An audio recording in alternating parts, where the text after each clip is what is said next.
Hello, my name is Ricardo Costa. I am an Ag Strategy Manager with the Nature Conservancy. I'm here with Nick Guilette from Guilette Farms. Nick is a partner of ours and FSF. Nick, do you mind introducing yourself? Talk a little bit about your farm operation and what you do? Sure. So my name's Nick Guilette, member with Guilette Farms. My mom and dad were, started the farm, which they took over from my grandma and grandpa. Now it's my brother, my dad, and myself in what's called Guilette Farms. We run about 300 acres of land. This year we no-tilled about 90% of those acres. And as you can see, the cornfields behind us, these are all no-till planted green, and about 90% of our corn acres were no-till planted green this year.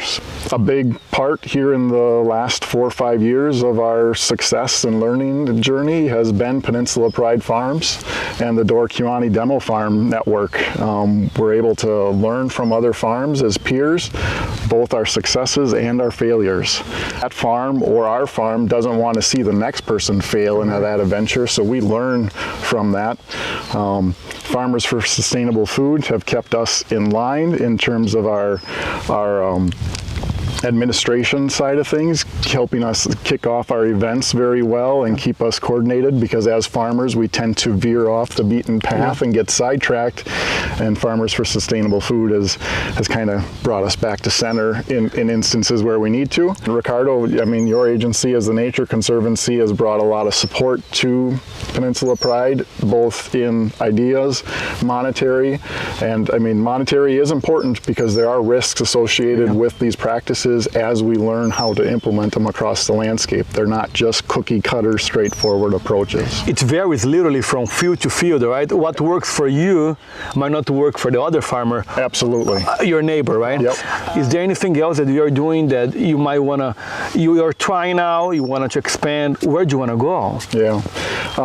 The cover crops and the no-till is very much the practice probably on the ag fields. Maybe we would implement some strip till, but right here behind us we've got a pollinator habitat that's about 6 or 7 years old that we put in with the help of the NRCS and the Conservation Security Program.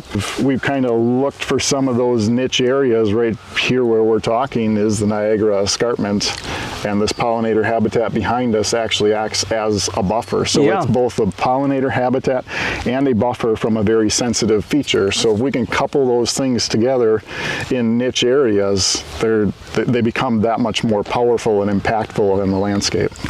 I would say don't be afraid to try it. There's 2 ways to get into a swimming pool. You can dabble your toe or you can jump head first. And neither way is right or wrong. It's what works best for you, and there's a lot of trusted partners across the landscape. There are dollars or cost share dollars that can be used. It's don't be afraid to come to a meeting. Don't be afraid to ask some questions. There are no dumb questions. And I guess I would say give it a shot and try it.